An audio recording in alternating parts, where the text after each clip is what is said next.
everyone, and welcome back to the 16 millimeter film crew. I'm Cindy. And I'm Dale. You can watch us on YouTube. You can like and comment on our YouTube videos and subscribe to our YouTube channel. You can listen to us everywhere podcasts are found at 16 millimeter film crew podcast. And you can visit us on our website at www.16millimeterfilmcrew.com. This week, we watched A Real Pain, written and directed by Jesse Eisenberg. Mismatched cousins David and Benji tour Poland to honor their grandmother. Their adventure becomes complicated as old tensions resurface while exploring their family history. This movie stars Kieran Culkin, Jesse Eisenberg, and Jennifer Grey. So, Dale, talk to us about your feelings on this one. Um, I don't know. I love the movie. It's honestly, it feels like a window into like the conversations I have with like other family members or cousins, kind of a way. Because where everybody has different relationships, different family members view each other very differently. And also that experience with trying to reconnect with family heritage. That's something I kind of was always looking for myself, especially like post my grandmother dying. But I loved it. Jesse Eisenberg's playing Jesse Eisenberg, like the typical characters he's known for, not the typical. I know he sometimes goes against type, like Lex Luthor in the Justice League movie is an example of that, or yeah, the Batman Superman movie is an example of that. But Karen Culkin's role was very much in the vein of Zach Galifianakis for me. It was a role I could see like if Zach was probably younger, it would have been a perfect role for him playing that kind of character. And also gives insight to Karen. Karen's also, I think, out of two more willing to take a broader spectrum of roles compared to Jesse. Jesse kind of knows, all right, I'm known as this quirky guy. I can make money off of that. But you see, as Karen's career has been evolving slowly, he's willing to play different characters, so he's not stuck to type at all. Yeah, I did like this movie. I thought it was really good in terms of just like what it's exploring and Mhm. also the chemistry between Jesse and Kieran. I thought that that was really tight. So, it is kind of giving we're playing characters that people know us Mhm. for. Um, like I feel like Kieran, he's playing not exactly the same character he plays in Succession, but sort of like the runt of the litter, like, Yeah. no one thinks that I'm capable of doing anything, so I'm gonna kind of slack a little bit. Um, he's kind of sort of that, but not. It's a different thing because it's completely different like situations. But I did find him very believable in the role, and it's a tough role because I didn't really like him throughout like at least the first half of the movie. I thought he was kind of an a-hole and really annoying. Mhm. But it's obviously coming from somewhere. I think the best or one of the best scenes in the movie is the dinner scene where they're all kind of at that restaurant and they're talking. All of the guests who were on the tour. I like the little group. It was really cute. Mhm. But when they were just like they kind of could see like what the situation was, and it seemed to me like it was mostly because they were older than Kiernan and Jesse. So they Mhm. were able to kind of like from a more experienced kind of Suss perspective out was their able to issues. Yeah. suss out the issues more easily. And I really liked that. I liked that they were talking about themes of like um of history and family and like what has happened in the past and how that is affecting us now, but also the fact that like it's about relationships and the fact that like a lot of their other members of the tour like they were their parents or grandparents, so like they kind of have an understanding of like where Jesse and Kieran are at in their lives. And so it kind of makes it easier to kind of decipher and give advice, even though like they might not take it, but like just be able to call it out for what it is. I really like the generational stuff that goes on throughout the movie. I thought Mhm. that was really a good way of commenting on like the situations of pain and dealing with pain, of dealing with issues that you're having in your life. And um it's interesting because I think one of the points that Jesse makes at dinner when he's talking, like have basically just giving like a trauma dump, basically. And it's interesting to me because it seemed like he was saying that, generations who had moved here, who had immigrated to America, it's almost like they didn't have time to like deal with their own personal feelings and their own personal traumas, which is probably why some of them didn't talk about it as much because, they're trying to find work and they're trying to find a place to live and, a place to raise their families. And so dealing with their own internal issues was not top of the priority list. And generations further from them, like us, Yeah. it's like that's one of the main things that we talk about. We talk about our mental health or how a situation is not like benefiting us or, not wanting to take certain jobs because, it's not like it might cause mental distress, it might trigger us or whatever. Like we have the little code words and stuff. And I'm not saying that stuff is not valuable because I do Yeah. think it is. And I do think that we do have to talk about it more and make more progress on it. And the older generations definitely need that. And it would be great if they had access to that. But like, I do think that he was just explaining like there's like a shift in Mhm. like what takes priority now when you like have the luxury to have time, resources and space to actually process the things that have happened to you. Um and maybe we take that for granted. I don't know. He didn't go that far. This is what I'm taking it from it. Yeah. But yeah, I thought that was all of that stuff is like very much baked into like what this movie kind of gets at. So I thought that was really interesting, and I really did like how they explored it. Um, it is interesting just watching this movie again. There's still genocide happening in the Middle East. So Hmm. like it's very every time I watch a movie or anything that has to do with this kind of stuff, it does it's just it kind of it makes me feel some kind of way, Hmm. mostly sad. It Yeah. makes me feel kind of sad. Yeah. Yeah, it's and the film hits on like a lot of these, like you mentioned, each character is experiencing something different. You know, what's his name? EO. Mm, He's a person who's dealt with genocide himself, seen it personally, witnessed it. So, the whole Holocaust tour hits him differently. You have the mhm. old couple who, he knows his father made money. Like they're closer removed to it. They're like a generation behind it. Like, why should I feel grief? Blah blah blah. You have that single mother who husband just left her, who's also dealing with that loss of that, able to empathize with what both of them are going through in different ways because they both need something. That maternal instinct kicks in. Like she realizes Benji needs like the coddling, and David just needs a chance to express himself on how he feels. Um, Mhm. and also like you hit on something about the dinner table scene was really like poignant to me because it really breaks down that trauma that he kind of feels, like and he said it perfectly how one generation comes to this country, the next generation tries to build, and then the third generation, kind of is like, here's all success, what do I have to do? And I kind of see that in my own family. Like Mm. a lot of my aunts, uncles, even my parents, like came here. They're working towards up. Me and my cousins are kind of like, maybe. Do we kind of still want the same thing, but our own views of success are vastly different from our parents. And then, I have younger nieces and nephews who kind of walk in the middle or younger cousins, who kind of like, I don't want to do this. I want to do like more creative outlets. Like how generations, once you immigrate to this country, how your viewpoints and experiences influence that. Not just, your age and how you think, but also your cultural impact, how that affects you as well. Mhm.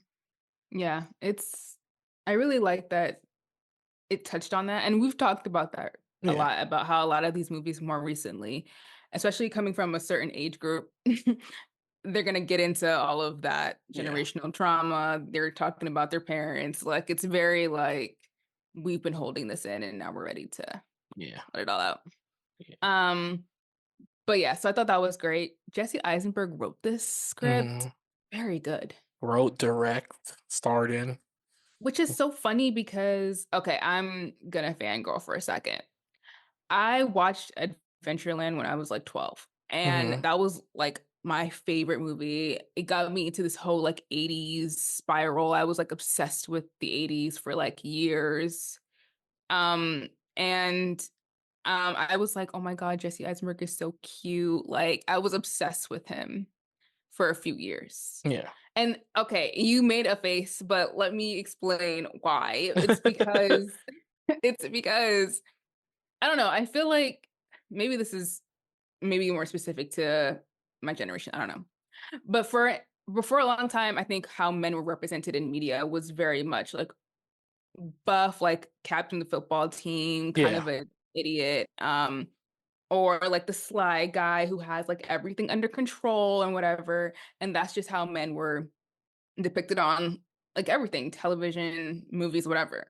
And I feel like Jesse Eisenberg and like maybe Adam Brody and his role in the OC and like people like that Michael where Cera.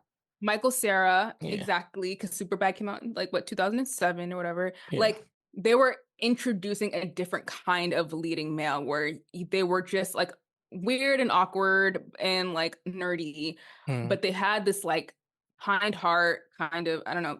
I can't remember exactly what Michael Cera does in Superbad. I don't know if he was But it's kind. almost all I his think he was just characters weird. though plays But like that yeah, quirky guy. exactly. Yeah. Like, and it kind of introduced like a different kind of alternative guy in media Hmm. where that felt more relatable, like to the guys that you actually knew Yeah. versus like what was represented on screen. So I appreciated Jesse and like what he was doing, even though he does kind of play the same character.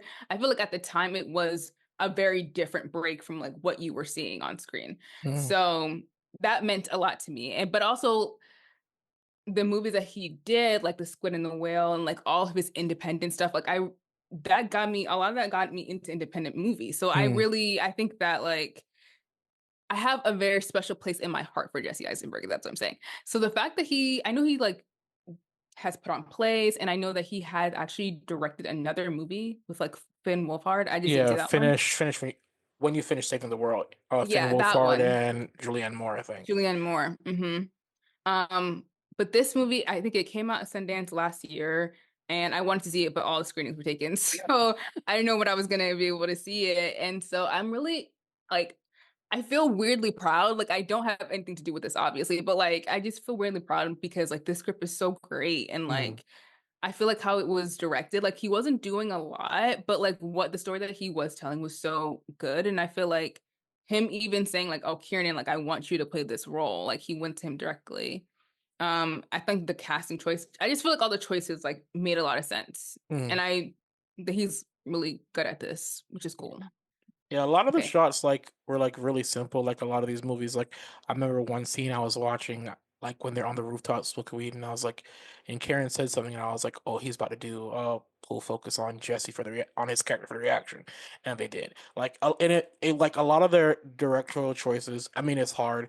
He most likely directed the scenes he wasn't involved in, you know, but a lot of the directorial and editing choices were perfect for this movie with the kind of pacing that this movie has. It doesn't need much, that I love that Mm-hmm. that dolly swap at the beginning and the end as a bookmark going into Karen's characters at Yeah, the airport. I like I that. love that long focus on him just processing like what his next step, what his next move is, you know, and just processing, all right, cool, I saw where my grandmother's from, and like you can tell he's still processing everything. He's still in mourning in a way, and I Yeah. love that long take of just holding up on him until the image showed up a real pain, which is Yeah. like double entendre, the pain he's experiencing with the loss of the grandmother, and also the pain of, I guess, the kind of burden he is on his family in a way. Mm-hmm. And so, and I kind of see a lot of myself in a way in that kind of character because I have those same conversations with my parents, like, "Oh, Dale, you're this, Dale, you're that," and I'm going, "Nah, I can't do that." Like, I kind of doubt myself a lot. Um, Mm-hmm. so I do relate the mental state that his character's in, So I think that's why this movie like hit like I loved it on so many different levels visually, the story structure, how tight it was, the story they're telling and the performances of the characters were amazing. Even the supporting cast, they were perfect. Like Jennifer.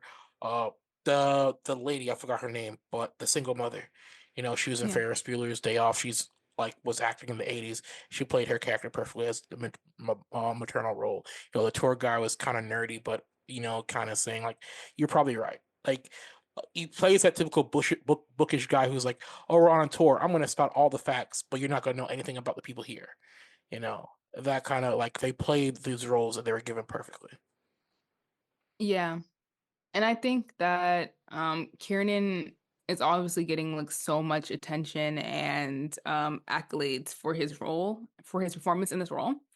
And I think that it is very justified because his character, like I said in the beginning, he's kind of abrasive. Hmm. Like if you were on a tour of any city and this guy was in your group, like for me, it would be a headache Yeah. because just as you kind of relate more to his character, I relate more to Jesse's character. But I feel like there's so many things that connect them. Like they're so close because of their like differences, but like underneath all of that, like they're very Mhm. connected. And I really liked his character towards the end because you understand, like, I don't know, I feel like there's one person in every family who is challenging, Yeah. right? But I think what gets overlooked, and I like that they kind of explore that in this movie, is that like the person probably knows that they are, and that's probably adding more to their like issues and the Hmm. than the issues that they already have. Like they're very aware that they can make things difficult and that their personality does not like fit into what like society says you're supposed to be or your family says you're supposed to be. And they are probably taking that harder Yeah. than however it's affecting you. Yeah. And so I really appreciated that he was like, yeah, I have thoughts and feelings about X, Y, and Z. And yeah, it may not come out correctly or it might be inconvenient or whatever, but like, I'm not afraid to feel things. I'm not afraid to say how I feel. Like, Yeah. this is who I am. Yeah.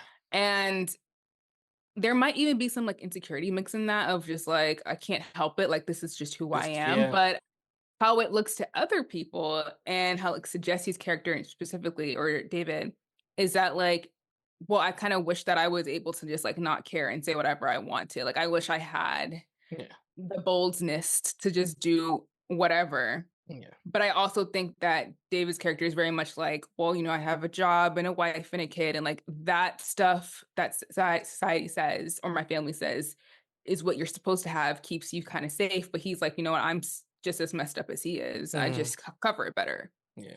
And I was like, yeah, Yeah. you may be saying something Yeah. like, okay, it's getting a little too loud in here. Yeah. Like, turn down the noise, please shut up. Yeah. But yeah, it's very like, it's very relatable. Yeah. That's all I'm saying. Like all of the dynamics, especially their dynamic, Yeah. very relatable. Benji's internal monologue of those moments is exactly how I feel like 9 times out of a lot. Like, yeah, I know this is my problem and I'm vocalizing it, but I feel like it's something I can do. That's a very like strong mental health problem that I think everybody with mental health issues they can key in on. And you're right. I think the issue David does have is the fact that, because I have all these responsibilities and burdens. I cannot express myself the way you want to. Like I'm like I said, I said, I can relate to Benji's character more. Like I'm quick to say like I'll say what's on my mind, and like if I'm mad at you, I'm like, look, what you're doing is fucked up, and you might be offended to it, but I'm like, I said it, I got my feeling out, I'm over it as a moment. And then I don't know until like down the road, like the person's still upset. And I was like, bro, Mhm. I've been over it for a long time. And it still catches me off guard. But yeah, I think it's that freedom that Benji has to be able to express himself that is part of the issue that him and David have. Because like it's a job, wife, kid responsibilities. And he doesn't have that outlet. Like even when he was talking with dang, I keep messing up his name, the African guy. He's Yeah. talking about like, look, I'm deep religious. It gives me something that helps to clear my thoughts. I do Shabbat, Sabbath, if Hmm. he takes that day like and disconnects and David's like, well, no, I just see it as a traditional thing. I don't really do it. Not understanding like that disconnection from at least once a week is probably what he needs, like disconnect from everything and Yeah. be able to express himself. So Hmm. Hmm.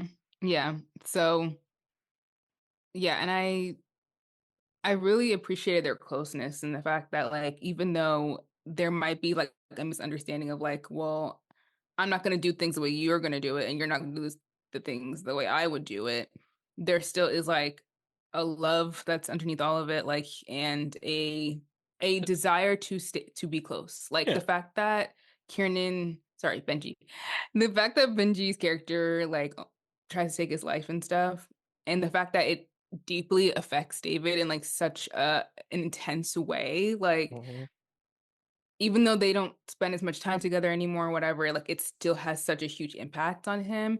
And I was like, yeah, that's so real. Like sometimes you can't, sometimes certain people aren't good at like expressing that concern Yeah. all the time, but it's always It's there. always there. Yeah. It just comes out in a way that might not be able to be received by the other person. So it's tough. It's tough when you have very different personalities that are both like very entrenched and stuff. But I really appreciate that their connection still stays very strong together. Yeah. Um, the ending made me a little sad though, because I Yeah. was like, oh, just go to dinner with him, you know. Yeah. But like he stays at the airport, and I'm like, wow, I I'm wonder what staying. that's He about. just wants somebody to stay with him, and I think Yeah. he just wants to watch people and their interactions, and I feel like David and Benji's love, familial love, is almost like every time they talk about each other, they reminisce when they're kids. Like Hmm. everybody has that family member. Like I was mentioning to one person, like, yo, the bond I had with one of my cousins when we were growing up, it was like we were brothers. And now it's kind of hard as adults where we don't have that same bond anymore. Like we only see each other like once in a blue moon. And then Mm. and that's the bond I see with the two of them. Cause like, oh, you were like, I was just watching you sleep and it reminded me of that little kid, when we were in New York, you'd fall asleep on a park bench. Or Mm. David would remember, oh, remember little kid, you were always running around putting on a show. Like those kind of moments. It also shows how those moments as children still shape how we view those people. And I think that's part of Yeah. why those moments are why they have trouble connecting as adults because they still see each other as the little boys that they once were when they were really close. Yeah, that's such a great point. That's so true. I feel like that's exactly like what it is. Yeah. And yeah, I feel like oftentimes it really does take tragedy in order for people who are very different to kind of come back together. Hmm. I've experienced that in my own life. Like, Yeah. so it's just like sometimes it does take like the reflection of like past horrors or just like a difficult season in your life for you to like reconnect with people who are already in your life and I think value them Yeah. more, Yeah. which feels like the essence of what this movie really is about. Like if Yeah. I had to like take a message from it, like that to me is a message. Yeah. Don't like don't wait to give people their flowers, basically. Yeah. Like they do the Poland trip to honor their grandmother, but they forget to honor the love they have for each other the whole time, even when they go back to the States. They go do their Hmm. own thing. So yeah. Yeah. So pretty good. Yeah. Yeah. So we are going to move on to the news. The biggest news that's coming out right now is obviously the many fires that are going on in California and Southern California right now. That has been absolutely devastating to watch. I know people who live Mhm. there who have had to be evacuated. Um, I'm sure so many people do. And it's just been very difficult to watch like how these fires that are still not put out as recording this episode like has completely damaged people's lives. People have lost their homes, their memories, their possessions, like their feeling of security and safety. Like it's awful. Like it's very, very bad. Um, Beyond that, though, the way that that's affecting the entertainment industry is that a lot of these awards events take place in Los Angeles. Some of them take place in New York and other places, but most of them, majority of them, take place in LA. So they have had to reschedule a lot of events. I know the Writers Guild Awards has been rescheduled. Oscar voting has been extended and the Oscar nominations have been delayed. Mhm. The Oscars will still take place on March 2nd. Um, but they have canceled the Oscar nominee luncheon. I know that the Grammys is still taking place in early February, but they are canceling all the Grammy parties. So yeah. So a lot of the kind of events around the major event have been canceled or moved, and that really is for them to kind of donate the money that they would be making from those events and donate that to the relief funds, the many relief funds that are going on in LA right now. So that's kind of like the big gist of it. I know that there are a lot of actors, actresses, singers who have homes that have been destroyed and or have been evacuated themselves. So I was just watching a thing with Jennifer Gardner, who actually lost one of her friends to the fires, and she's out there helping out. So it's just like it's a lot, and it's affecting everyone. Mhm. So Yeah, it's hardening to I think the death toll right now is like about 24 as of last count. It's amazing that, the loss of life is not as rampant as they have been in past with these things. mm, It's mostly like a loss of houses and stuff. Um, even like this goes a lot of stuff is there's a lot of things tangled up in the situation. mm, Disney said they're giving 15 million in response. Paramount's donating 1 million on the ground. When these writers and actors guilds were happening, these were the things part of the issues. They wanted better protection insurance, and wages to properly, defend themselves and see situations happen. You got State Farm leaving before it happened, and like about 75,000 people don't have insurance for the house because State Farm didn't want to accept policies and stuff. You know, Once again, this highlights why elections matter because, the mayor of LA diverted funds from the fire department to give to the police department to balloon their budget, and now they're struggling to fight a fire that shouldn't have happened in other places. You hear reports also of people lighting fires on their own. Like it's mm-hmm, just like it's sad to watch. Like because we both know people in California, mm-hmm, and lucky the people I know are have said they're safe and they're mm-hmm, sound. But just it reminds me back in high school of when Katrina happened, that massive mm, loss of property. And, like I had just moved to Atlanta a year before from Miami, but then right after this influx of people who basically are migrating, uprooting themselves, have to, even yes, the states, United States were all the same, but every state's like their own country. Everybody has their own culture that they bring from them. mm-hmm, And you witness a group of people from like parts of Texas and New Orleans try to adapt to a new environment. It's not the prettiest thing to watch. So my hearts and like literally my prayers. Like people say it mm-hmm. facetiously, but literally my hearts and prayers go to everybody Yeah, affected. for real. So Yeah, yeah, for real. yeah. Yeah, I hope the Um, fires get put yeah, out soon. Yeah. yeah. So our next two story is involving Neil Gaiman, No gay men. Yeah, Gaiman, don't say that. Gaiman, the creator of Sandman, prolific comic book writer and author, who's also most notably now known as the creator of Sandman. Um, it was revealed back in July by Tortoise Media that he had been accused of sexual assault by two women in their six-part podcast called Master, which covered uh the allegations from those five women. But the names of the women were just their first names or pseudonyms to protect them. And at the time, news organizations were yet to corroborate the full extent and do any reporting until now. With the New York Times releasing a piece called "There's No Safe Space in Word," um, which the writer spoke with eight women who had similar experiences with the author, four of them had participated in the Tortoise podcast's news on the subject. It goes in great detail. Most of them were when people were younger, when he was, I think, still married with his wife, and how they had a friendship and stuff like that. Um, and it just goes straight to like the vulgarity and the assault that one lady had experienced when he kind of joined her naked in a tub and forced her on his lap and assaulted her. I'm amazed at the fact that this was kept under wraps almost for half a year. because reporters were not able to do their due diligence at the time and actually collect information. I'm amazed at how the Tortoise podcast was able to pull this off back in June, July. Um, and now the New York Times is actually backing up their claims with their reporting.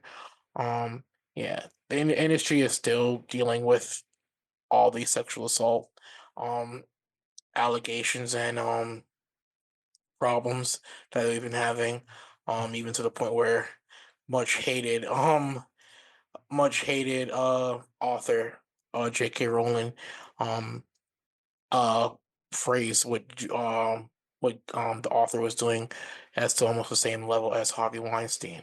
So it's interesting how the levels, different levels of the entertainment industry are affected and controlled to a degree by these people and these men doing these things.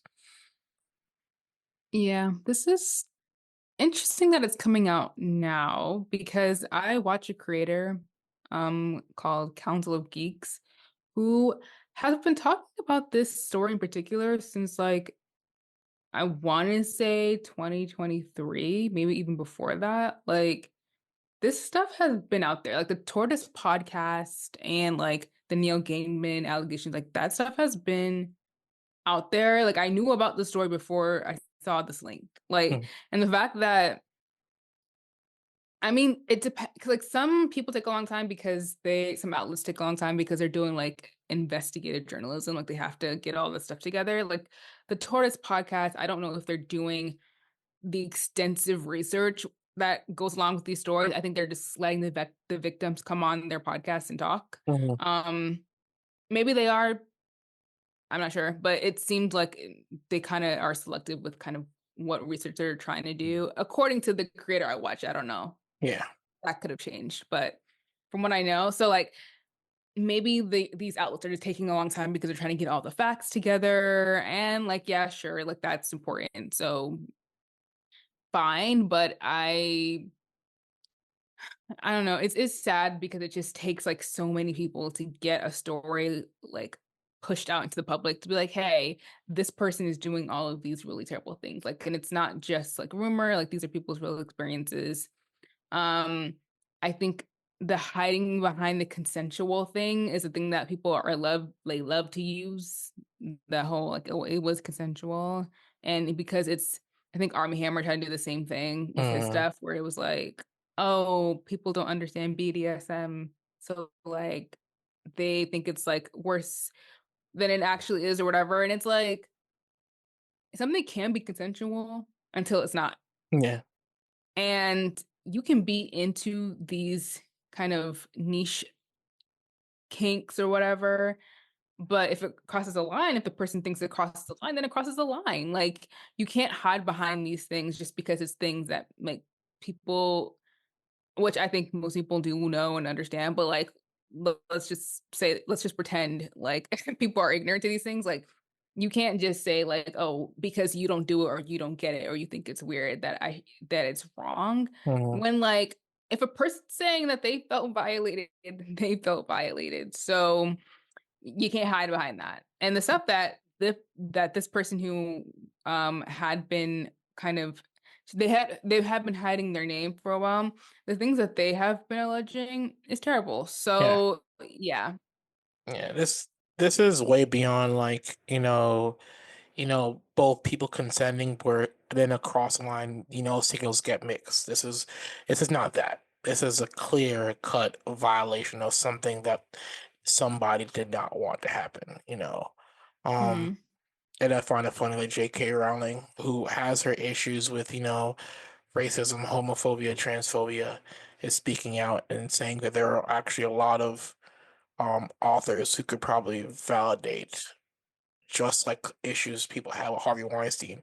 The same for Neil Gaiman.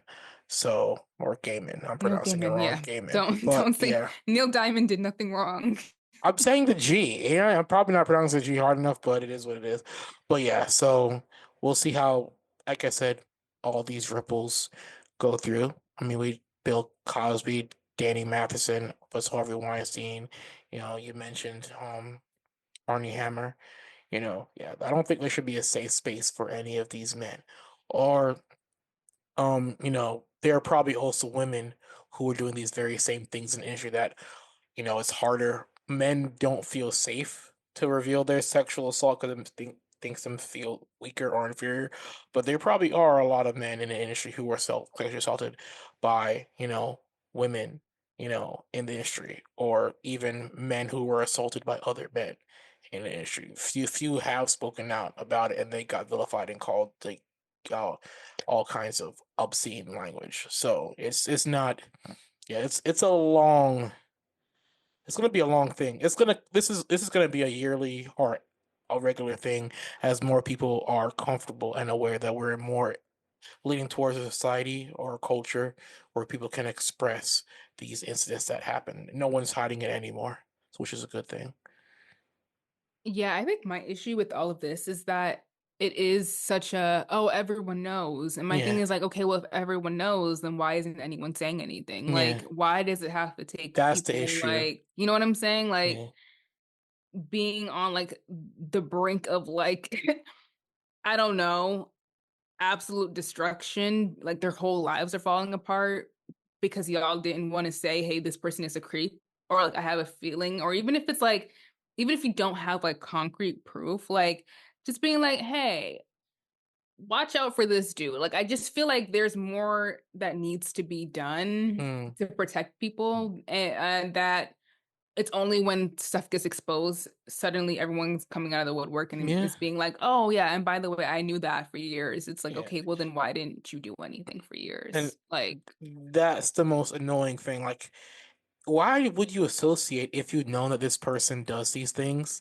Why would you associate them with them continually? Because a lot of people still do associate with some of those people. And B, when the incident happened, you became aware of it. Why didn't you reveal it to everybody else?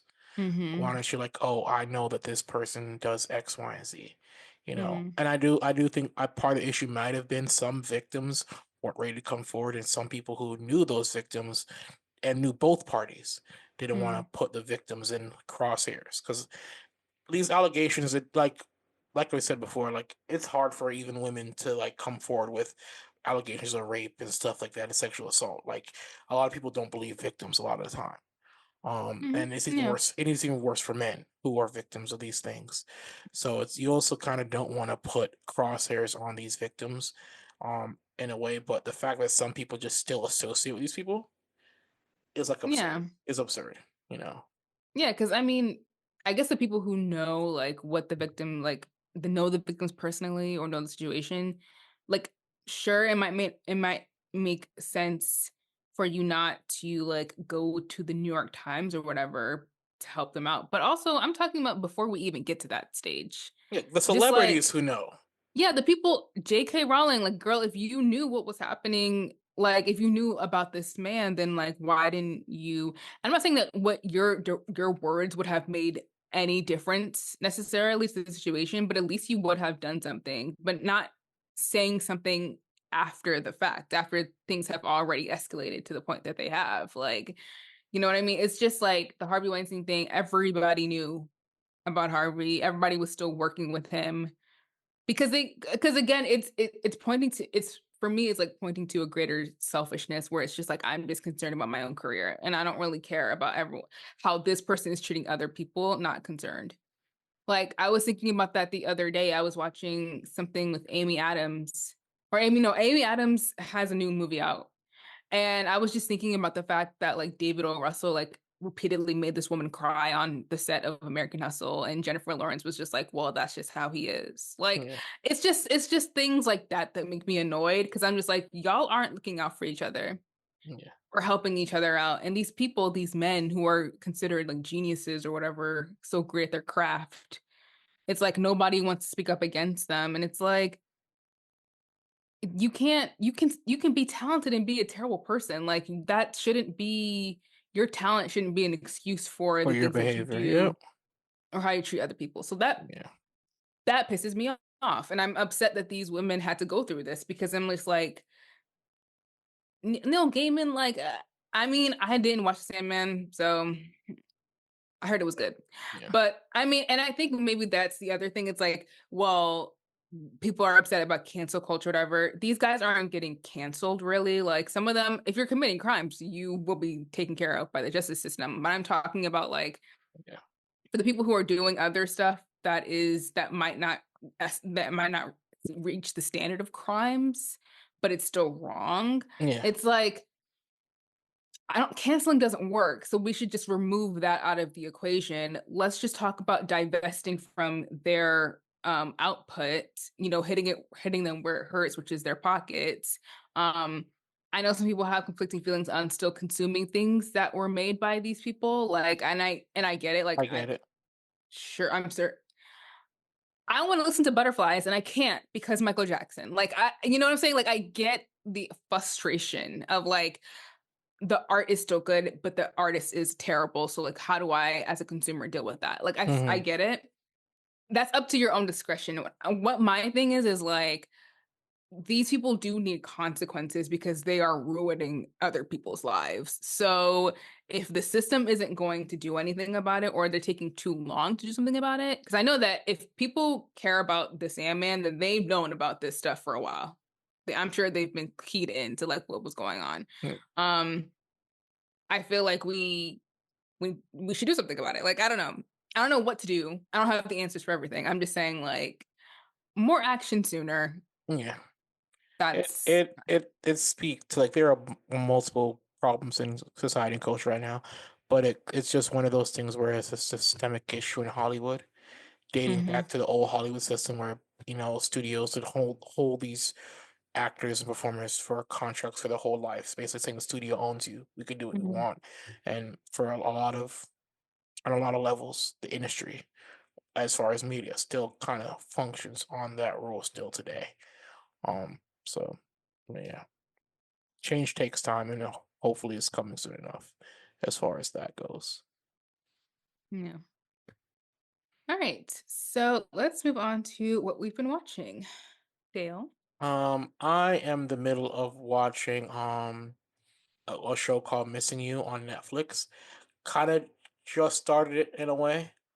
Um, it's about a detective who's kind of dealing with the um her fiance like disappeared like right after they got engaged, and trying to solve, I guess, the murder of her father at one point. So far I've only gotten like one episode in. The show released on Netflix January 1st, but it's giving me very much Luther vibes, but not as crazy as Idris Elba's character of Luther. It seems a little bit more grounded in a way. Mm. But yeah, I don't know. I'm like the UK. I don't know. Something about their shows. Them in Korea. Their shows are fire. UK music scene also fire as well. I don't know. Like I like the fact that they're exporting all these entertainment commodities now that we all get to experience, because a lot of their actors are amazingly talented that classically trained from stage to screen progression that they do. Like theater is still a big thing there. So Mhm. their actors have those classic fundamental um skills, which you kind of don't see a lot in American mainstream media, except for a couple actors here or there. But like there is a birth of talent across the pond, and I love like the world we're in right now. Do this, even though I have issues with streaming. Streaming gives me that chance to, you know, be aware of this new content, and then I can go search it on my own by different avenues. But I become aware of these actors and their abilities, and start watching the other stuff due to it. I like about the UK, what I like about the UK acting scene is that they're all like whatever production you watch that's from there, it's like you'll see the same people, and I think that that's fun. Yeah. I don't know why, but Yeah. I just like seeing the same people in different because it kind of feels like a theater troupe. Yeah. But obviously these people are getting paid lots of money and very famous. But I just mean like it's nice to see like the same people in like different movies. I think that's fun. Yeah. Um I watched Squid Game season 2 by proxy. I did not actually watch all the episodes. I didn't even watch it the first season on Netflix. I watched it through other people. Mm. But I watched that. Um, I think that this season is proof that they didn't need to make a sequel. Mhm. And it didn't really have anything to say. No. The first one did. The first one was really good. Had a lot to say. But this one, so I guess people were so like, we want a second season of it that they literally were just like, okay, we'll make it. Mhm. But it's like nothing happens really. Eh, Um, yes, go ahead. no, I'll say like, and it's the thing with Squid Games pissed me off the most is Netflix saw that it made money and so we want another one. And I hate it, but I get it. The creator acquiesced to their whims. But Hmm. ne but Squid Games, the first one is strictly anti-capitalist. It's really against what the society is now. And Hmm. then Netflix bypass that, say, "Hey, we want more. Give us that." Completely forgetting what the show was about and kind of creating. And I think that's also why the Squid Games 2 is bad. It's the irony of it. Like the first one was strictly Hmm. anti-capitalist, and now we're going to do Squid Games 2 because Hmm. money. Yeah, It's ironic. So yeah. They obviously Netflix is not paying attention to the themes of the show, clearly. yeah. Um, but yeah, and then I finally watched Interstellar. I was getting so much hate for not watching this movie, but Hmm. I watched it. It was fantastic. Um, it's a little cheesy. I feel like whenever Chris and his brother write scripts, like it's always going to be a little cheese ball because it's the same thing happened with Tenet. It's like this is good, but the writing there's like something a little macaroni and cheese, like it really is. But overall, I really thought it was great. I love those actors. Well, maybe not. What's his name? Matthew McConaughey, No, Michael N- Caine, not Ben Affleck. His brother. What's his brother's name? Casey. Casey Affleck. Yeah. He's a little, and Matt Damon's a little too. Just not. I'm not 100% on those guys, but in terms of everybody else, like it's Matthew McConaughey. Love him down. Anne Hathaway in her Pixie era. Obsessed with it. Bring it back. And like, I I love those actors. Jessica Chastain, love those actors. Timothée Chalamet, don't care, but like he was in there too. Like there's just I just love those actors. So it was nice viewing because I just like seeing those people on screen, Mm. but also very science fictiony. Like I Yeah. was actually shocked at how science fictiony it was. And I don't know why, because like Chris Nolan obviously did Dark Knight and Tenet. Tenet was also science fictiony, but for some reason, like this was like heavy. I think at one point they brought up that thing that they talk about in Doctor Who. What's it called? The the box that they go in. The TARDIS. Is that what they said? I feel like they said something that was in Doctor Who, and I was like, okay, well, this is this is very science fictiony, which I love. Yeah. I That's my favorite genre of movies, of books, of TV. So honestly, I was so into it. I was like, yeah, I love it. I don't even know what you're talking about. What is all of this that you guys are writing out? Like this, what is it? The theoretical physics? Like, Mm.